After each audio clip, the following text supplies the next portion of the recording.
Isang mapagpalang gabi pong muli sa ating lahat, mga taga-subaybay po namin tagapakinig. So magandang gabi po.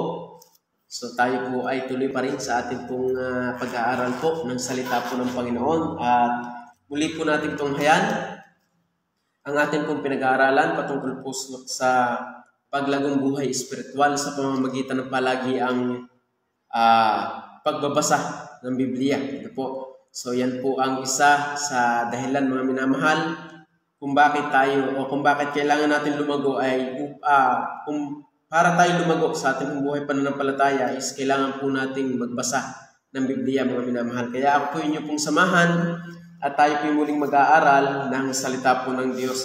At ating pong tutunghayan ang ating pong pag-aaralan sa mga awit 190 verse 1.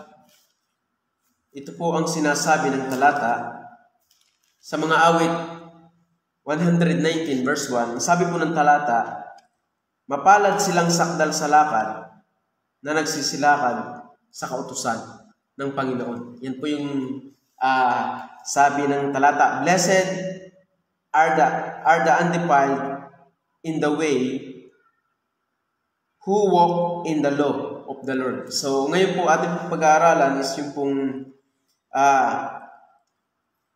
sino yung mapalad? Or sino yung mapalad na tao? Maganda pong malaman natin yan upang atin pong malaman dahil ang katotohanan dahil hindi po lahat ay nakakaalam nito, mga minamahal. So tayo po muna manalangin.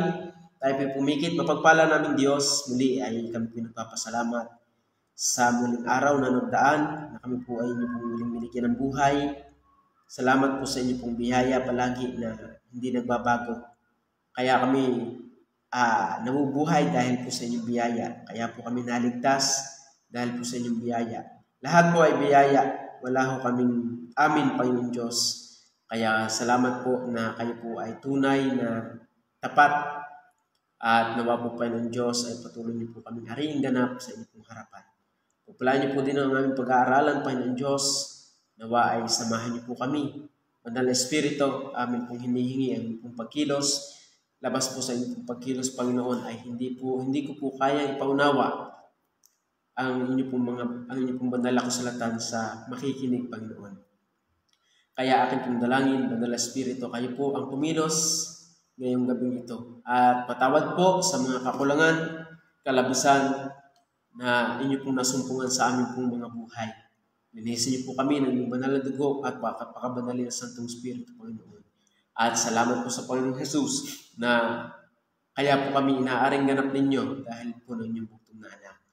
At kayo po ang patuloy na magpala ngayong gabing ito sa pong usapan. Gamitin niyo pong muling kasangkapan ng inyong abanlingkod upang maipahayag po ang pong mga salita. Nawa po, Panginoon Diyos, ay kayo po magsalita ngayong gabi. At ako po, Panginoon Diyos, na inyong abanlingkod ay inyong pong gamitin kasangkapan upang maipahayag ng katotohanan. Ilagay niyo po ako sa inyong likuran at kayo po magsalita, Panginoon Diyos, sa gabing ito. Salamat po, O Diyos. Lahat po nito ay aming pong samot dalangin sa pangalan ng Panginoon Jesus. Amen. Okay, so magandang gabi po. Tayo po muling mag-aaral lang ng salita po ng Panginoon. Ang sabi po dito sa ating buhay, maraming mga bagay ang ating kinakailangan gawin para tayo ay maging mature. So sa atin pong pang-araw-araw na buhay, sa atin pong pang-araw-araw na buhay ay marami tayong masasaba ng mga kumbaga ay pagsubok at mga gawain upang tayo maging mature. Hindi ho nung tayo po ay pinanganak ay mature na ho agad tayo, mga minamahal. So pag tayo bata pa ay hindi pa ho natin alam lahat ng mga bagay-bagay. So sabi din nandiyan na kapag ikaw ay bata pa, halimbawa, kinakailangan mo munang aralin ang mga bagay-bagay upang ikaw ay magkaroon ng kaalaman. Ganon din, halimbawa, kapag ikaw ay pumasok sa isang relasyon, kinakailangan na ikaw ay kinakailangan na ikaw ay handa o dapat ikaw ay mature o malago upang mai-handle mo ng maayos ang iyong relasyon kahit saang larangan o aspeto ng ating buhay ay nangangailangan dito ng isang malagong pag-iisip upang ikaw ay makapamuhay ng maayos at matalino. Alam nyo ba na ganun din sa ating buhay spiritual? Ganun din po sa ating spiritual na pamumuhay. Kung gusto nating maging maayos ang ating buhay Kristiyano, merong kinakailangan tayong gawin upang tayo ay lumago sa ating buhay pananampalataya. No? Meron po tayong kinakailangan gawin upang tayo po ay lumago sa ating buhay pananampalataya. Kung paano po ang tayo, noong tayo po ay hindi pa mananampalataya, ay meron tayong ginagawa upang tayo po lumago, maging mature sa ating buhay. Ganun din po sa ating buhay pananampalataya. No? At isa sa requirements po na binigay ng Diyos sa atin, pinagagawa ng Diyos sa atin is yung kung palagi ang pagbabasa ng Biblia. No? Kaya mga minamahal, tayo po ay palagi magbasa ng Biblia dahil sabi ko nung nakarang pag-aaral natin, ang Biblia ay ito po ay pagkain ng ating pong kaluluwa. No? Pagkain po ng ating kaluluwa. No? Kaya kapag ang ating pong spiritual na buhay Kristiyano ay mahina, ang lumalago po sa atin is yun pong ating pong lumang pagkatao. Na ito pong lumang pagkatao ito po yung hindi gumagawa ng kalooban ng Diyos. Ano? So, malalaman po natin yung kalooban ng Diyos kapag tayo po ay nag-aaral o nagbabasa ng Biblia. Dahil dito po sa Biblia, dito po itinuturo, ang Biblia po ibinigay ng Diyos upang malaman natin kung paano upang tayo po ay lumakad ng naaayon sa disenyo ng Diyos sa atin, kaya tayo nilikha ng Diyos upang lakaran yung kalooban niya, mga minamahal. Kaya ngayon pong gabi ay samahan niyo po ako muli upang tayo po ay muling makapag-aral. No? Makapag-aral ng salita ng Diyos. Mag-aral ng salita ng Diyos. Dahil mahalaga po ito. No? So yan po ang sabi ng talata. Mapalad, or sabi dyan, sino yung mapalad na tao? Sabi dito blessed are undefiled in His way, who walk in the law of the Lord. So, ang ating pag-aaralan, sino yung mapalad na tao? Ano? So, siyempre, pagka ikaw ay mapalad na tao, hindi lahat ay mapalad. Ano? So, hindi lahat ay mapalad. Biyaya po yung tayo po ay pinagpala ng Diyos, ng biyaya ng karunungan upang malaman natin yung karunungan ng Diyos. At alam niyo po doon sa pagkaalam natin ng karunungan ng Diyos, doon po tayo nagiging mapalad. Dahil hindi po lahat pinagkalooban ng Diyos na makaunawa ng salita po ng Diyos. Ano? So, ang sabi po dito sa verse 1,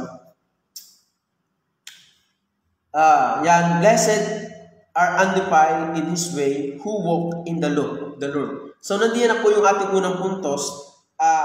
Sino yung mapalad na tao? Ito yung po yung lumalakad, who walk on His commandment. Sabi, who walk in the law of the Lord. So, ang mapalad po na tao is yung hindi po yung mapera ka, hindi po yung ang bahay mo kumbagay maganda. So, ang mapalad po na tao na tinutukoy po ng Biblia, ito po yung lumalakad sa kautusan ng Panginoon.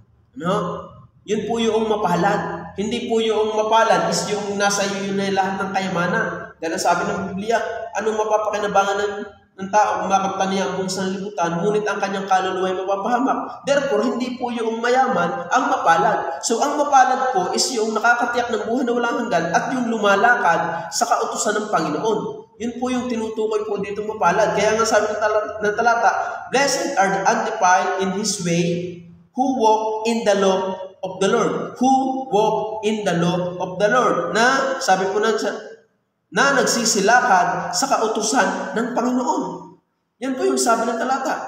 So, at imposible po na tayo po ay hindi lumago sa ating buhay pananampalataya kapag tayo po ay lumalakad sa kautusan ng Panginoon. Ay sabi ko nga, pag kayo po ay kumain, may epekto mo yan. Sa akin may epekto. Nalaki ho ang tiyan. May epekto po. So, ibig sabihin, pag ikaw ay nakain ng tuloy-tuloy, walang palya, nagkakaroon ng epekto sa iyong pangangatawan. So, ganun din po sa ating buhay pananampalataya, kapag tayo po ay lumalakad sa kalooban ng Diyos, sa panuntunan ng Diyos, sa salita ng Diyos, mga minamahal, alam niyo po, meron niyang epekto sa ating buhay pananampalataya. Hindi po yan mawawala ng epekto sa ating buhay pananampalataya. Oo, meron po yung epekto. Kaya nga sabi, who walk in the law of the Lord? Una, kumbaga yung guidance ng Panginoon. Dahil sabi ng Deuteronomy chapter 28, verse 1, tinan niyo po, may utos din yung Panginoon. Deuteronomy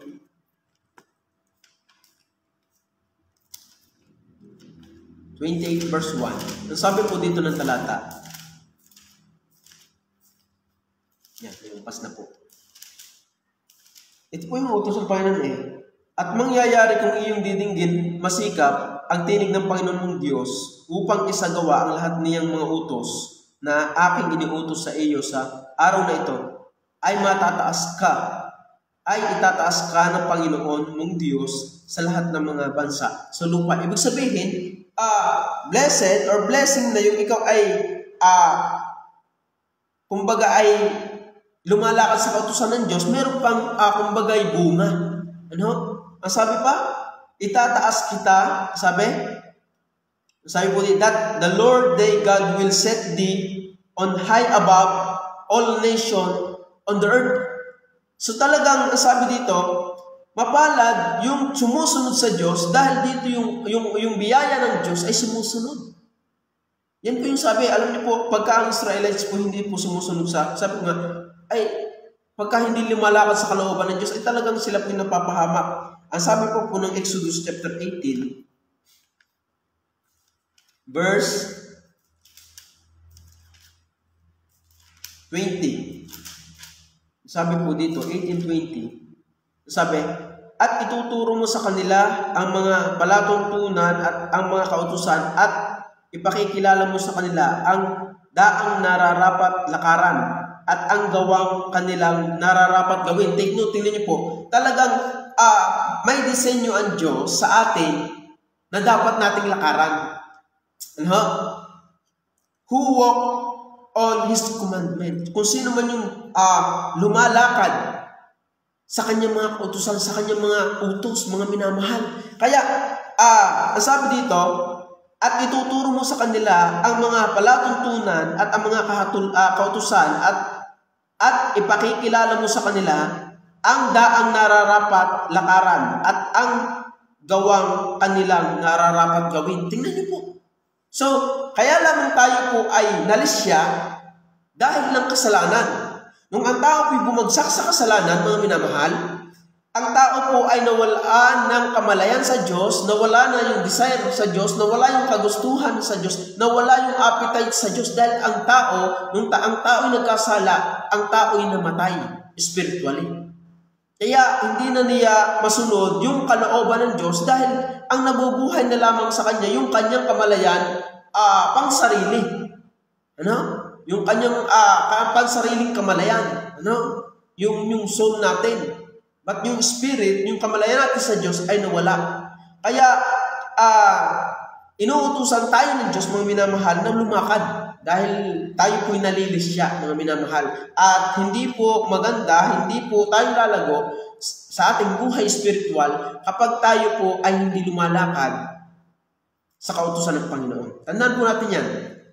Walang paglago pong mangyayari kapag tayo po ay hindi lumalakad sa kautusan ng Panginoon. Yan po yung katotohanan. Kaya nga sabi niyan, verse 20, and thou shalt teach them ordinances and laws that shall show them the way wherein they must walk, and the work that they must do, and the work that they must do. Sabi, at ang gawang, sabi po din ng talata, at ang gawang kanilang nararapat gawin. Hindi po lahat ay pwede sa harapan ng Diyos. So, malalaman po natin ang dapat nating lakaran at ang dapat nating gawin kung tayo po ay nagbabasa ng salita ng Diyos. Dito po itinuturo ng Diyos yung kanyang mga kautusan, yung kanyang mga dapat ipagawa, dapat nating gawin. Yung mga dapat nating gawin ay dito po nakasulat sa salita niya, sa Biblia. Kaya napakahalaga po na magbasa po tayo palagi ng Bible upang malaman natin at maunawaan kung ano bagay yung kalooban ng Diyos na dapat nating gawin. At alam niyo po, mga minamahal, yun po yung taong blessed. Ano? Blessed. Kaya nga, blessed, sabi po diyan, are the undefiled in the way, undefiled in the way. So, mapalad silang sakdal sa lakad na nagsisilakad sa kautusan ng Panginoon. So, paano po tayo magiging sakdal sa lakad? By His Word. Kaya nga sabi ng Biblia, ang salita mo'y ilaw sa akin pa at liwanag sa aking landas. So, pag tayo po ay may ilaw, halimbawa po'y gabi tayo po'y naglalakad, hindi po tayo malilisyan ng ating pong dadaanan. Alaala ko po yung kami po'y, nung ako po hindi po mananampalataya, kami unbeliever. Kami ng botox, yung nangingilaw po kami ng botox. Ayun flashlight ng aking kasama ay nalobat. Kami magkakalayo Siguro ang layo namin ito at yung karsada. Dahil hindi ko kami dadami ng makukuha kapag kami sama-sama, yung buntot-buntot. So, pag mga buntot-buntot ho kami, yun lang ang una makakakita ng botox. Pero nung kami naghiwa-hiwalay, yung isa ho'y nalobat, yung flashlight, alam niyo kung anong kanyang nadaanan, arumahan. At kalmusmusaan. Dahil wala ko siyang ilaw. Ang hirap pong lumakad na walang ilaw. So, para po tayo makalakad ng naaayon po sa kalooban ng Diyos, mga minamahal, para po tayo makalakad naaayon sa panuntunan ng Diyos, basahin natin yung kanyang salita. Dahil kaya po ang tao nalilis siya ng lakad dahil walang salita ng Diyos. Dahil sariling opinion, sariling isip, sariling pagpapasya lamang, ay ang puso po natin madaya. Pag tayo sumunod sa ating puso, sa pagpapasya ng ating puso, napakadaya po na yan. Kaya tayo po ay napapahama. Wag po tayong tumiwala sa ating sarili. Tumiwala po tayo sa salita ng Diyos dahil ang salita po ng Diyos ay hindi po nagtuturo ng mali.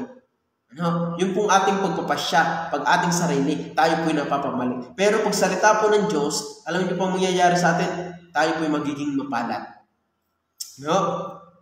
Mapalad.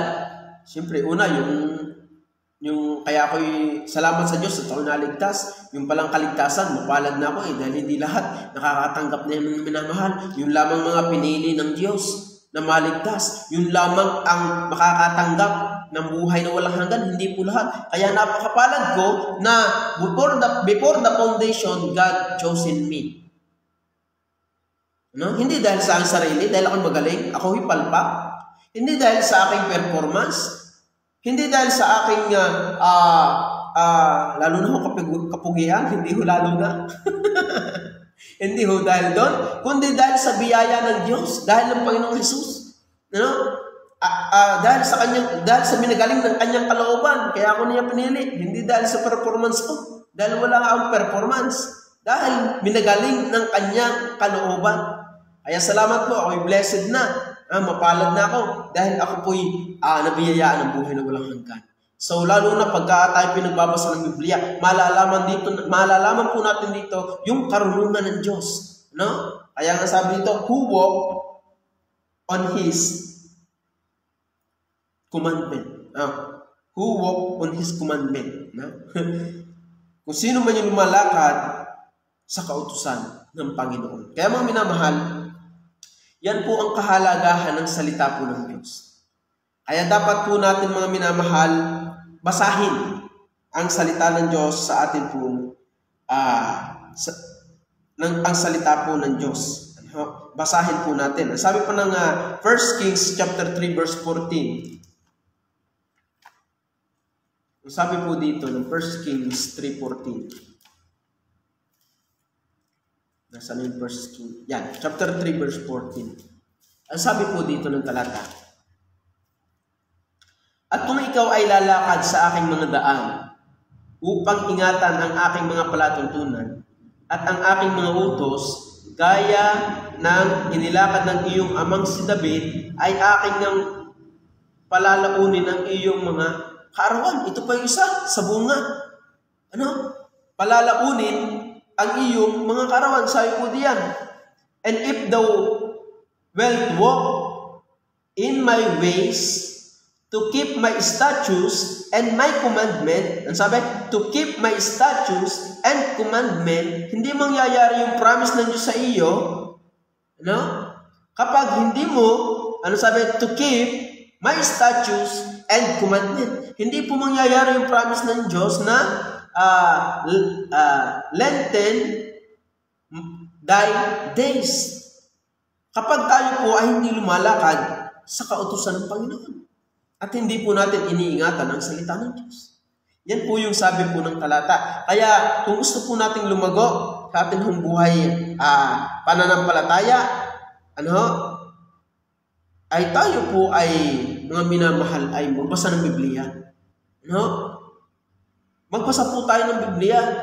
Lalo na po ngayon, panahon ito, napakaraming umaagaw ng atensyon sa salita ng Diyos. Mas lalo po tayo magbasa ng kanyang salita upang tayo po ay lumago spiritually. Marami pong iniaalok ang mundo na tayo po ay upang tayo po pabagsakin sa ating pong spiritual na pamumuhay, spiritual o sa ating pong buhay pananampalataya, but kinakailangan po natin laging basahin ang salita ng Diyos. At alam niyo po yun, magiging blessed. You will become blessed kapag iyong ginagawa or binabasa ang kanyang salita. Yan po yung sinasabi. Sabi pa ng 8 verse 36 ng 1 Kings chapter 8 verse 36. Sabi po dito, yan. Sabi nga dito, dinggin mo nga sa langit at ipatawad mo ang sala ng iyong mga lingkod at ng iyong bayang Israel, pagka iyong tuturuan sila ng mabubuting daan na kanilang dapat lakaran. Yan po yung sinabi. At sabi, pagka iyong tuturuan sila ng mabubuting daan na dapat nilang lakaran. Ano po ba yung dapat nating lakaran? At ano po ba yung daan na tinuturo ng Diyos sa atin? At ano po ba yung nasaan po ba yung daan nyo na tinuturo ng Diyos sa atin? Ito pong salita ng Diyos. Ito po, nandito po. Kaya nga sabi ng talata, ito po yung salita ng Diyos. Ito po yung ipamuhay natin kapag ating pong nababasa. Kaya po tayo po nalilis siya sa ating buhay pananampalataya. Kaya tayo po ay nanghihina sa ating buhay pananampalataya because of sin. Dahil ng kasalanan. At ang kasalanan po ay hindi po nakalulugod sa Diyos. So, at pag tayo po nabubuhay sa kasalanan, galit ng Diyos po ang sumasa atin. But salamat sa Panginoong Jesus na siya po ang nagbayad ng ating mga kasalanan. Hindi na po tayo inaaring may sala ng Diyos because of the Lord Jesus Christ. But alam niyo po mga minamahal, kahit ikaw ay anak, ang Diyos po ay namamalo. Ang Diyos po ay nangangastigo din. Hindi po ang Diyos spoil. Kaya ikaw ay mabigat ang kamay ng Diyos sa iyo dahil ng kasalanan na ating pong ginagawa. At wala po tayo sa salita ng Diyos. Kaya mga minamahal, yan po yung ating pong kinakailangan gawin upang tayo po ay maging blessed. Blessed is the blessed. Kaya nga sabi ng talata ng Psalms, tinan niyo po yan. Sabi po dito, blessed is the man that walketh not in the counsel of ungodly. So, ikaw pala ay blessed na kapag ikaw ay hindi lumalakad doon sa mga, mapalad ang tao na hindi lumalakad sa payo ng masama. Ako ganyan dati. Kung ano yung payo sa akin na yung barkada, ako na may katulad ng kami high school. Buti hot nakagraduate. Pero alam niyo ang marka ay talagang bagsak. Abunado pa ang teacher. Tumingin na lang sa sa kisame at naglagay na lang para makapasa. Pero kung susumahin ay bagsak po talaga. But sabi, mapalad ang tao na hindi lumalakad sa payo ng masama. Yan po yung sabi. Mapalad ang tao na hindi lumalakad sa payo ng masama. So ano ba yung payo ng masama? Pagka ang payo ng Diyos, pagka ang payo ng tao ay hindi naka-incline sa Biblia, yan ahoy masama. So pag inaaya ka ng iyong barkada, tayo mag-inom. Ayan ba ayos? Pero sabi ng Biblia, mapalad ang tao. Blessed is the man that walketh not in the counsel of ungodly. So wag po tayong lumakad sa payo ng masama. Ni tumatayo man sa daan mga salanan, nor standeth in the way of sinners. So ikaw ay hindi lang lumalakad, ikaw ay nabubuhay na rin doon. Mga minamahal, kaya wag po tayong mabuhay nang naaayon po sa sanlibutan. Kaya sabi nga ng Biblia, ang masamang kaibigan ay nagpapasama ng magandang ugali. So, hindi po lahat ng kaibigan ay maganda. Kaya nga sabi ko, ako may unbeliever pa, meron din akong mga kaibigan, ang dami. So, yung iba kong kaibigan, talagang dinadala ko sa masama. Inom, sigarilyo, sugal. Pero yung iba naman kaibigan, meron akong kaibigan na kajamin ko po sa gitara lamang, hindi po nagiinom. Nagigitara lang kami. Mas maganda po yun kaysa doon sa ikaw ay mapapasubo sa inom. Meron din ho ang kaibigan na kami ho ay magkasama lang sa pangangahos sa bundok. Maganda ho yun. At may pagka-uwi mo galing bundok, may dalang kahoy, may gagatong mo. But alam niyo po yung pinaka-blessed, yung mapalad, is yung hindi tumatayo. Tumatayo man sa daan ng mga makasalanan, ni nauupo man sa upuan ng mga manlilibak. Kundi ang kanyang kasiyahan ay nasa kautusan ng Panginoon, at sa kautusan niya nagbubulay siya araw at gabi. But his delight is in the law of the Lord, and in the law that they meditate day and night. So kaya po tayo mga minamahal, ang utos po ng Diyos sa atin ay magbasa po tayo ng Biblia. Yan po. At alam niyo po, blessed. Blessed po, magiging blessed, mapalad po kayo. So yan po ang biyaya ng Diyos. Una, who walk on His commandment. Pandalwa, who seek God wholeheartedly. Ang sabi po diyan ng verse 2, mapalad silang nag-iingat ng kanyang mga patotoo na nagsisihanap sa kanya ng buong puso. Yan po yung sabi, na nagsisihanap sa kanya ng buong puso. Hindi ho siya ang Diyos po. Hindi po si sister. Ang Diyos po na nagsisihanap sa Diyos ng buong puso. Yan po yung maganda. Na hinahanap po natin ang Diyos ng buong puso natin. Paano? Saan natin makikita ang Diyos? Ang sabi dito, meron pang unang pangungusap, mapalad silang nag-iingat ng kanyang mga patotoo. So pagka iniingatan mo ang salita ng Diyos, hinahanap mo na rin ang Diyos ng buong puso. Yan po yung sabi. Yan po, mapalad yung who seek God wholeheartedly. Dapat po ating hinahanap ang Diyos ng ating buong puso. Dahil yan po ang suma total ng kautusan ng Panginoon, sabi, at iibigin mo ang Panginoon mong Diyos ng buong puso mo. Kaya mga minamahal, yan po yung mahalaga. Mahalaga po yan, talatang yan, ang mga salitang yan. So, sabi nga po, atin hanggang buksan sa Mark 12, verse 30. Sabi po dito, at iibigin mo ang Panginoon mong Diyos ng buong puso mo. Tingnan niyo po, pagbuo, hindi po hati. Hindi po 1/4, hindi po 3/4, hindi po may kaunting bawas, kundi buo. Yan po yung sabi ng talata. Kaya ang sabi, sino mapalad? Who seek God wholeheartedly. But, ang sabi po dito, mapalad silang nag-iingat ng kanyang mga patotoo. Mga ng kanyang mga patotoo na nagsisihanap sa kanya ng buong puso. So, hindi po may wawala, hindi po maaalis sa katotohanan na kapag ikaw ay nagbabasa ng Biblia, hinahanap mo ang Diyos. Yun po yung katotohanan. Pero pag hindi mo pinapansin, sabi nga, pagka ang binata ay nagsulat, sa isang babae, talagang lalo na pagka nagkakaibigan na, talagang namang iniingatan yung sulat ng nilid ng minamahal. Di ba? Lalo na iniintay ang text message or chat sa cellphone pagka talagang mahal. So, ganun din po.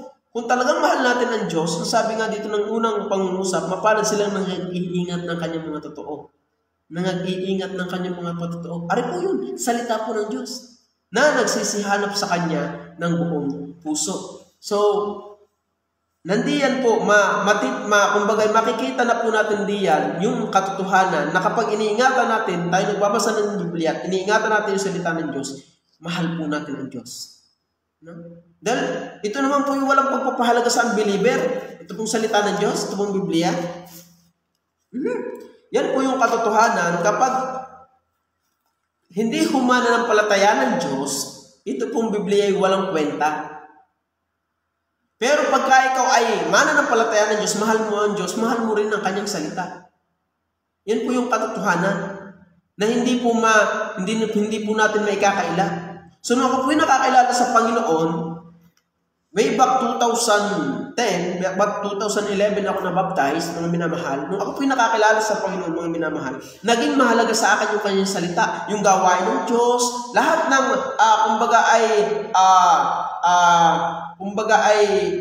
mga gawain na involve ang Diyos ay mahalaga sa akin. Bakit? Dahil mahalaga yung Diyos na akong pinaglilingkuran. Ba't sa hindi umana ng palataya, wala akong kwenta ang salita po ng Diyos. Kaya sa ating po mga minamahal, lalo na sa ating mga mananampalataya, kung tayo yung mga mananampalataya, dapat mahalaga sa atin yung kanyang salita. At diyan po tayo pinalalago ng Diyos. Diyan po tayo, pinalalakas ng Diyos kanyang salita. Kaya mga minamahal, pahalagahan po natin yung salita ng Diyos. Yan po ang makatutulong sa atin upang tayo po ay lumago sa ating buhay pananampalataya. Kaya nasabi ng Biblia, at iibigin mo ang Panginoon mong Diyos ng buong puso mo. Buo, hindi ho hati. Hindi po hati, kundi buo. Buo po. Nasabi po ng talata, wala po siyang kahati. Hindi po wala pong kahati ang Diyos dapat sa atin pong puso.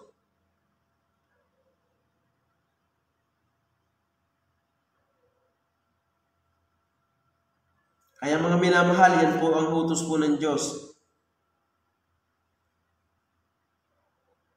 Tapos sabi pa ng Deuteronomy chapter 11 verse 22, sapagkat kung inyong susunding masikap ang buong utos na ito na aking iniutos sa inyo upang gawin. Tingnan niyo po, talagang ang Biblia po ay inuutos talaga sa atin na atin mong basahin, sundin at gawin.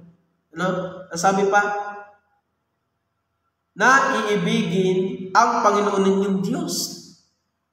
Tingnan niyo po, talagang kapag inibig mo ang isang tao, merong aksyon na mangyayari. Merong aksyon kung mangyayari. So kapag iniibig po natin ang Diyos, merong aksyon mangyayari. Una, utos ng Diyos na basahin natin yung kanyang salita.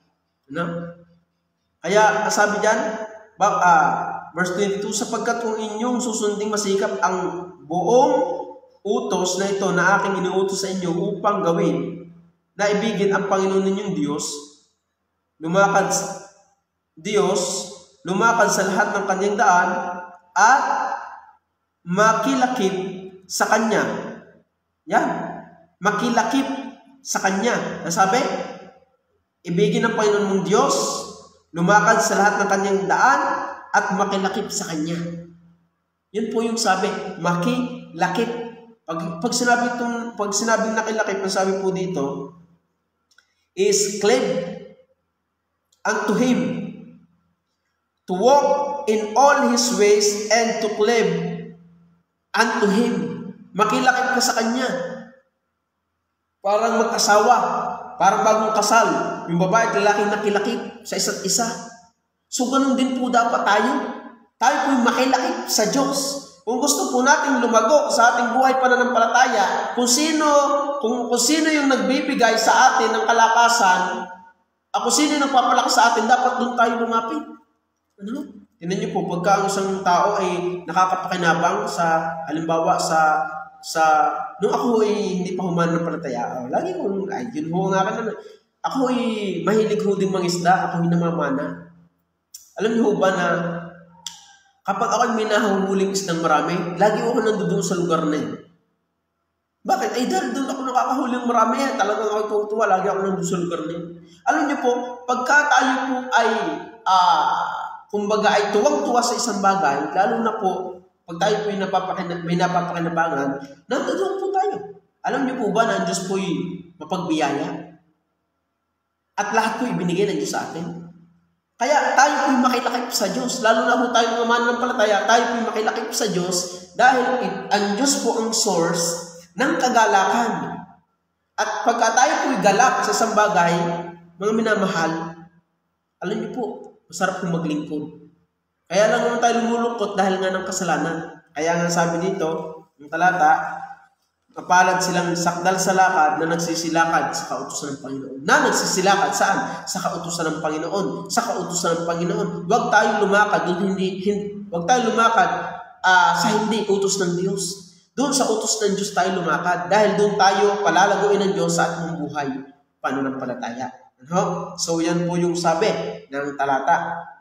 Kaya tayo po ay lumakad sa kautusan ng Panginoon. Mapalad silang nag-iingat ng kanyang mga patotoo na nagsisihanap sa kanya ng buong puso. Bakit sabi, blessed are they that keep His testimonies. Mapalad silang nag-iingat ng kanyang patotoo. Bakit? Dahil meron nga pong hindi nag-iingat ng patotoo ng Diyos. Katulad ng Israelites, example ko po ulit. Ang mga Israelites, sabi ng Diyos, ganito, lumakad kayo ng ganito. Pag kayo lumakad dito sa aking kautusan, kayo ay itataas ko sa buong bayan, pagpapalain ko kayo sa ganito.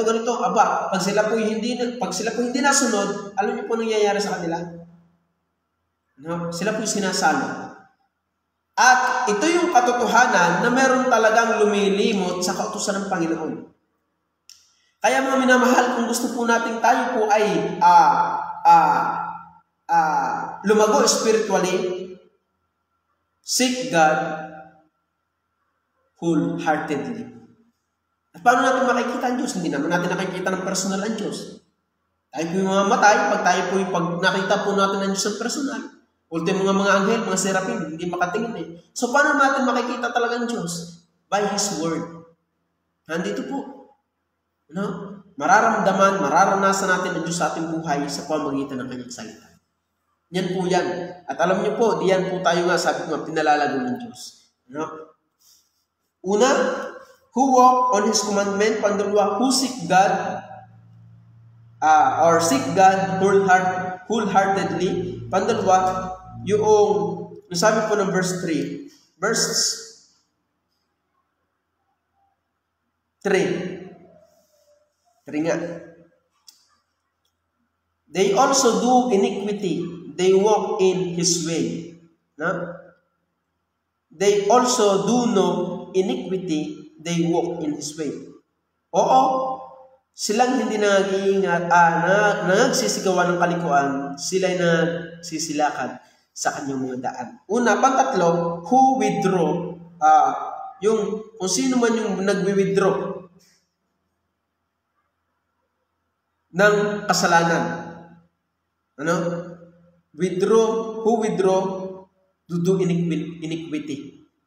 Kung sino man yung, kumbagay, nagwi-withdraw. Pag sinabi nagwi-withdraw is, kumbagay, naglalabas. Galis. Kaya nga sabi ito, oo, silang hindi nagsisigawa. So, blessed yung tao na, kumbagay, nagwi-withdraw ng kasalanan. Nag-aalis ng kasalanan. At hindi gumagawa ng kasalanan. Sabi nga, sila ay nagsisilakad sa kanyang mga daan. Dalawa lang naman po ang tao, ang nilalakaran ng tao.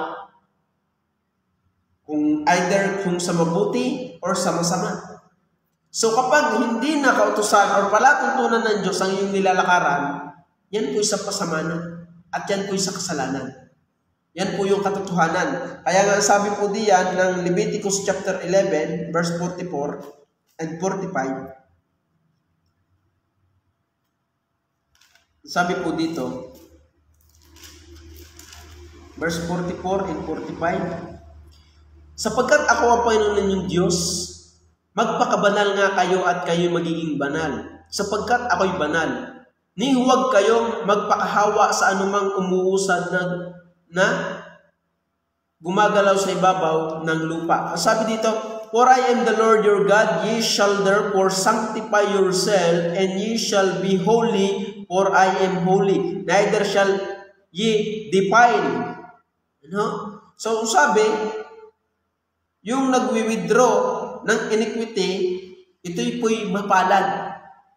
At ito po'y utos ng Diyos. Sabi, sapagkat ako ang Panginoon ng Diyos, kayo'y magpakabanal sapagkat ako'y banal. Sapagkat ako'y banal. Sabi pa ng verse 45, for I am the Lord that bringeth you up out of the land of Egypt, to be your God, ye shall therefore be holy, for I am holy.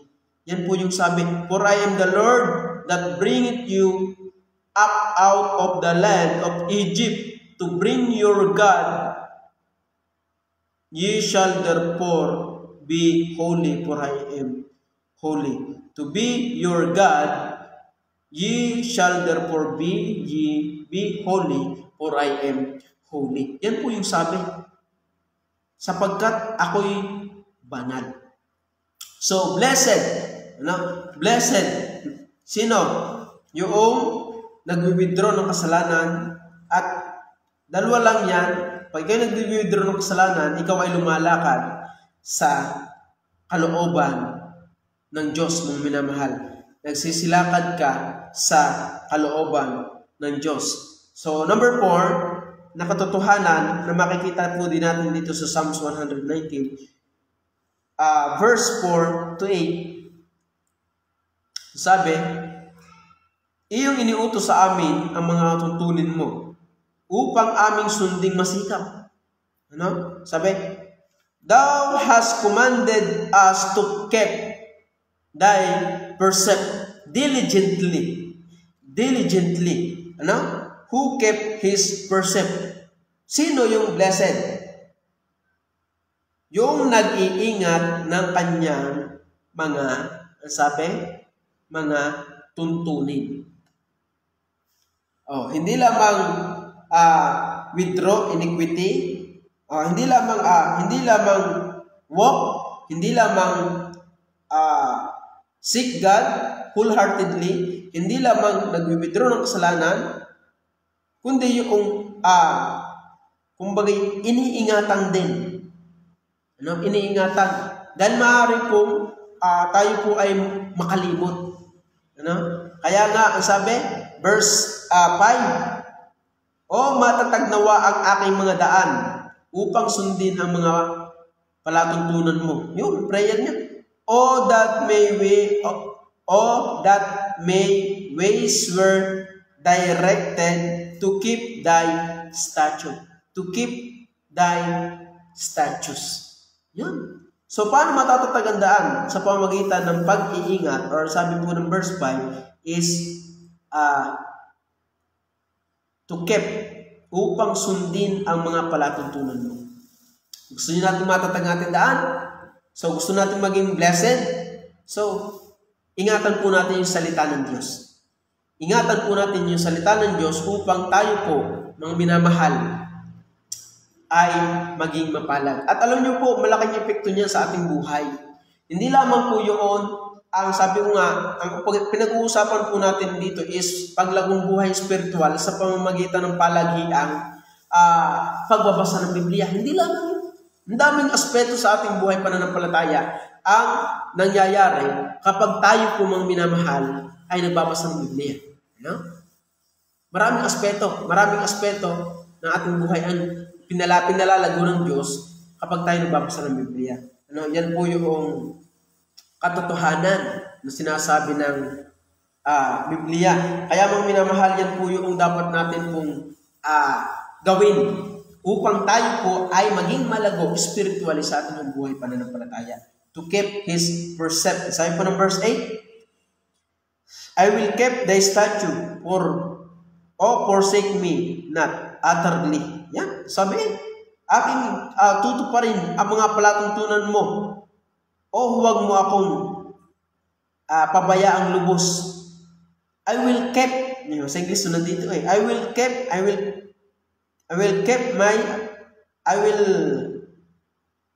thy statutes o forsake me not utterly. So, kapag atin po palang pinabayaan ang salita ng Diyos, ang Diyos po ay, kumbaga ay, sabi nga, yan po ay may epekto, aking tutuparin ang mga palatuntunan mo o huwag mo akong pabayaan lubos. So, kapag tayo po ay hindi natin iningatan ang salita ng Diyos, di po tayo napapahamak. Pag hindi po natin sinunod, tinupad ang salita ng Diyos, di po tayo napapahamak. Yung sabi ng Diyos ay bawal ang mag-inom. Kaya nag-inom, ay di mapapahamak ka. Sabi ng Diyos, huwag gumawa ng kasalanan. Kaya gumawa ng kasalanan. Nagnakaw ka, nahuli ka, nabaril ka, hindi kayo mapapahamak. So pag hindi nga po natin sinusunod ang salita ng Diyos, dito po tayo napapahamak. Pero pag atin pong ginagawa ang kalooban ng Diyos, dito po tayo napapabuti. Pag atin pong sarili ang nasusunod, dini po tayo napapahamak. Pero pagka ang salita ng Diyos ang nasusunod, dini po tayo napapabuti. Kaya atin pong tandaan, pag sarili po natin ang nasusunod, napapahamak po tayo. Huwag hunong nawang sarili natin ang nasusunod. Kaya tayo po magbasa ng Biblia, basahin po natin ang Bible, upang tayo po ay mapaputi sa ating buhay. Wala akong nakilalang tao na sumunod sa Diyos, sinunod yung kanyang salita at napahamak. Wala akong nakilala.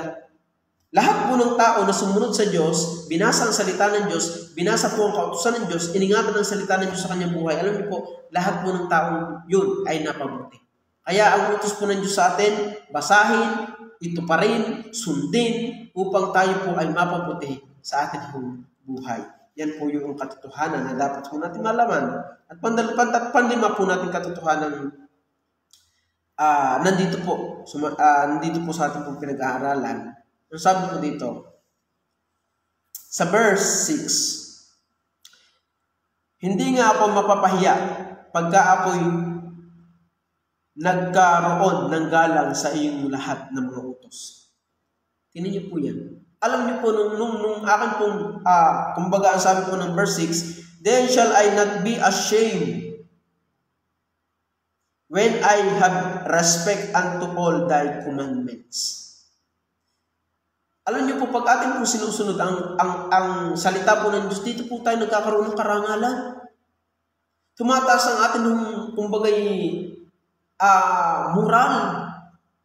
Hindi po tayo mapapahiya pag atin po sinunod ang salita ng Diyos. Nung ako po ay sumunod yung aking po sinunod ang salita ng Diyos, hindi po ako napahiya, hindi po na, ang aking buhay ay hindi po napababa, hindi po na-degrade, kundi napataas pa po dahil ng salita ng Diyos. Ang Diyos po ay kapag atin po sinunod ang kanyang salita, dito po tayo ng Diyos pinagpapala. Kaya nga sabi ng talata, hindi nga ako mapapahiya pagka ako'y nagkaroon ng galang sa iyong lahat ng mga utos. Yan. Pagka ako'y, sabi, when I have respect unto all thy commandments. Tingnan niyo po. When I have respect, saan? Unto all thy commandments. Tingnan niyo po yung sabi, unto all thy commandments. Bakit? Marami kasing tao, walang galang sa salita ng Diyos. Ang tingnan ng tao din walang kwenta Ano ga yan? May kwarta ga dyan yan. Ang tao ganyan. Ilang beses ko na may na-encounter pag kami nagba-Bible study. Pag yung introduction pa lang ng amin yung pagpunta sa bahay. Magandang araw ho, kami may ibabalita lamang na salita po ng Diyos. Ano ganyan ho to? May kwarta ka diyan, may bigas ka diyan. Yan, ganyan ang tao. Ano? Wala silang, ang tingin nila sa Diyos ay walang kwenta. Alam niyo po, pagka ang tingin mo sa Diyos ay walang kwenta, hindi mo na ng Diyos ay ginagalang. No? Pati ang kanyang salita. So, ang tao hindi nagbabasa ng salita ng Diyos, yan yung katotohanan. Walang kwenta sa iyo yung salita ng Diyos. Dahil pag mahalaga sa iyo, binabasa mo. Oh. Di ka? Pag mahalaga sa iyo, binabasa mo. Oh. Kaya nung ako kumuha ng license, alam niyo, may reviewer, binabasa ko yun. Bakit? Ay mahalaga eh. Dahil pagka hindi ko yun binasa, abay, ako babagsak. Sa akin yung pagkuha ng lisensya, ay, wala man ito kwenta, hindi na ito mahalaga nun. Halimbawa ako kumuha, bagsak. Ay, wala kang alam eh, dahil hindi mo ni-review yung reviewer. Ganon din po ang salita ng Diyos. Kung mahalaga, sabi nga ng talata, kung ikaw ay mayroong galang sa Diyos, dapat may galang ka din sa kanyang salita. Hindi po yun pwedeng ipaghiwalay. Kaya mga minamahal namin mga taga-subaybay, taga-pakinig, ito po yung sinasabi ng Diyos. Pahalagahan natin yung kanyang salita. Sabi nga, who respect to His commandment? Atin ho bang iginagalang ang salita ng Diyos? O once in a blue moon lang natin gustong makita ang salita ng Diyos, pakitang tao pa, ay, nandiyo si brother. Kunwari ako nagbabasa ng Bible. Yan. Ano? Pakitang tao pa. Ano? Hindi yung natural, hindi yung totoo talaga. Dahil marami pong tao, ang tingin sa salita ng Diyos walang kwenta. Naku, brother, magbabible kami. Hindi kami kakain. Kung kami magbabible lang na magbabible, tingnan nyo gahuya. Pag-iisip ng tao niyan. Dahil ang tao ay alipin ng kasalanan, ang tingin nila sa salita ng Diyos ay walang kwenta. Kaya nga, who respect na sino yung blessed? Ito yung tao na gumagalang sa salita ng Diyos. Kaya mga minamahal, makikita yung katotohanan sa iyo na ikaw ay may paggalang sa Diyos, may pagmamahal sa Diyos, kung iyong iniingatan yung kanyang mga salita, mga utos, mga patotoo. At may iniiwanan ng kasalanan. Ano? So sa atin naman mga mananampalataya, kung gusto po natin lumago sa ating buhay pananampalataya, ito po ang panawagan ng Diyos, atin pong ingatan, basahin, ingatan yung kanyang mga salita upang atin pong magawa. Pag iyong nagbabasa ka lang at limot mo na, hindi mo talaga yan may magagawa. Kaya nga sabi ng talata, that shall meditate day and night. Meditate day and night. Kung sabihin, binubulay yung, talagang binubulay ng maigi. Ano? Binubulay. Pag may nagawang isang bagay at hindi mo naalala, pinipilit mo, inaalala. Iniisip mo. Ano? So, lalo na pagka yung inyong ginawa, ano? Ay kaaya-aya sa iyong pag-iisip, talagang iyong binubulay pa ng ayos. Ano? So, yun po yun. Yan po yung kahalagahan ng salita ng Diyos. Kaya kung gusto niyo po lumago sa ating inyong buhay pananampalataya, lalo na po sa ating mga mananampalataya, huwag po natin pabayaan ang salita po ng Diyos. Ano? Yan po yung atin pong napag-aralan ngayong gabi. So, kung gusto niyo po maging blessed, read and keep and obey His commandment. Yan po yung katotohanan. So tayo po manalangin na mapagpala namin Diyos. Salamat po sa inyong pong salita. Pagpalain niyo po nawa ang aming po napag-aralan. Nawa po Panginoon Diyos ay kayo po ang patuloy na kumilos sa bawat isa. Nawa po Panginoon Diyos ay kayo po ang patuloy na magpala sa nakapakinig. Lalo na po kung sila po ay hindi pa po naliligtas, aming pong dalangin Panginoon Diyos na sila po ay makakilala din sa Panginoon, magsisi ng kasalanan, at manampalataya po sa inyo, Panginoong Hesus. Pagpalain niyo po nawa ang bawat isang nakapakinig, at salamat po sa inyo po salita na hasig ngayong gabi. Ang lahat po na ito ay amin po salamat dalangin sa pangalan ng Panginoong Hesus. Amen. So bukas po ulit, at God bless po sa inyo lahat.